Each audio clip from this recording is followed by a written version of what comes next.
বিজেপিয়ে ক্ষমতালৈ অহাৰ পৰাই বাৰে বাৰে সংবিধানক অপমান কৰিছে আৰু এইটো অতি লজ্জাজনক কথা যে দেশৰ গৃহমন্ত্ৰীজনে সদনৰ ভিতৰত বাবা চাহেব আম্বেদকাৰক সাংঘাতিকভাৱে অপমান কৰিছে।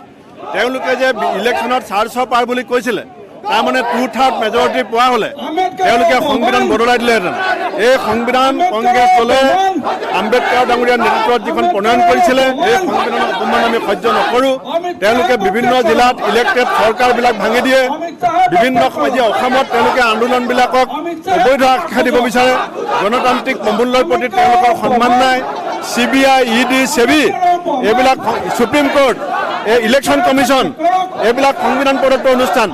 এই অনুষ্ঠানবিলাকক তেওঁলোকে ৰাজনৈতিক হাতিয়াৰ হিচাপে ব্যৱহাৰ কৰিছে। গতিকে আমি আজি উপায়ুক্ত মহোদয়ৰ জৰিয়তে আমি ৰাষ্ট্ৰপতিলৈ এখন স্মাৰকপত্ৰ দিম।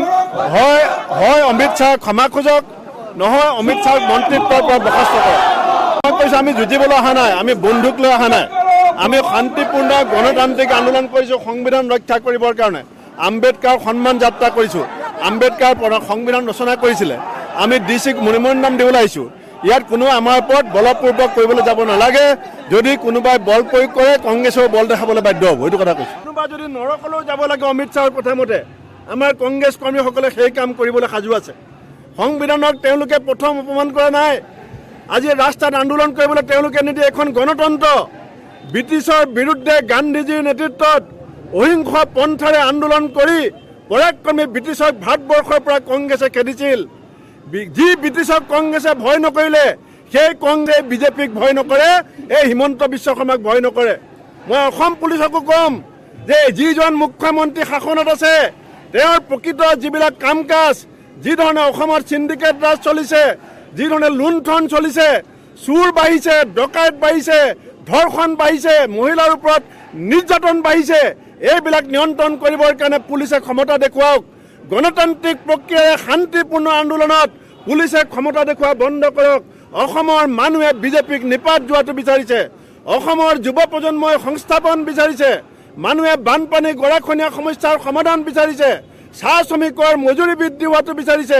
নিবনুৱাই চাকৰিৰ কাৰণে হাহাকাৰ কৰি আছে আৰু বিজেপিয়ে পুলিচ লগাই আন্দোলন দমন কৰিব বিচাৰিছে। এই কথা কংগ্ৰেছে কেতিয়াও মানি নলয়। তেজপুৰত পুলিচে মহিলাৰ ওপৰত যি দাদাগিৰি দেখাইছে, এইগৰাকী মহিলা আপুনি সোধক, মতা পুলিচ লগাই, এইটো হিমন্ত বিশ্বৰ ৰাজনৈতিক জীৱনত ডাঙৰ কলংক। নাৰীৰ ওপৰত যি ৰাজত্বত অত্যাচাৰ হৈছে, সেয়া দুৰ্যোধনেই হওক, ৰাৱণেই হওক ধ্বংস হৈছে। এই হিমন্ত বিশ্বই তেজপুৰৰ মহিলাকাত যে হাত দিছে, ইয়াৰ পৰিণতি 2026ত ভুগিব। হয় গৃহমন্ত্ৰীয়ে ক্ষমা খুজিব লাগিব, নহয় আমি ৰাষ্ট্ৰপতিক আজি স্মাৰকপত্ৰ দিছোঁ, তেওঁক মন্ত্ৰীসভাৰ পৰা বৰ্খাস্ত কৰিব লাগিব। আৰু সংবিধানক অপমান কৰা আমি সহ্য নকৰোঁ। আজি জিলাই জিলাই হৈছে, ইয়াৰ পিছত ব্লকে ব্লকে হ'ব, গাঁৱে গাঁৱে হ'ব। এই আন্দোলন গোটেই দেশত বিয়পি পৰিব, আন্দোলন চলিব। হয় ক্ষমা খোজক ৰাজহুৱাকৈ, কাৰণ সংবিধানক অপমান কৰা, আম্বেদকাৰক অপমান কৰা, এইটো দেশৰ প্ৰতি ভাবুকি।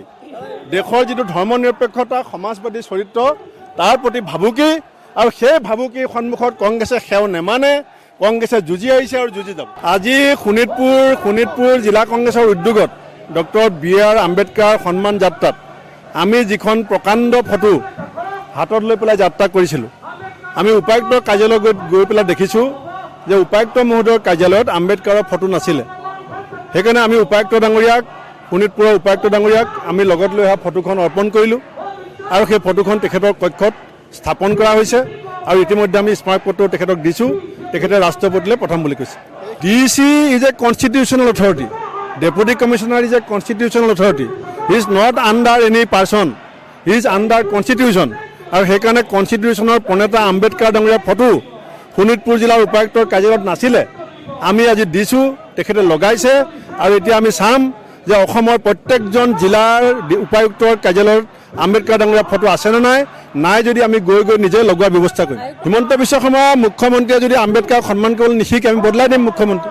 নহয়, সংবিধানৰ প্ৰতি সন্মান, সংবিধান প্ৰণেতাজনৰ প্ৰতি সন্মান আমাৰ সৰ্বোত্তম দায়িত্ব। আমি কোৱা নাই যে বেলেগৰ ফটো নাথাকিব, সকলোৱে থাকিব। যিসকল আছে, থাকিবলগীয়া সকলোৰে আছে। এজন থাকিবলগীয়া মানুহৰ ফটো তাত নাছিলে, আমি সেইখন লগাই দিছোঁ।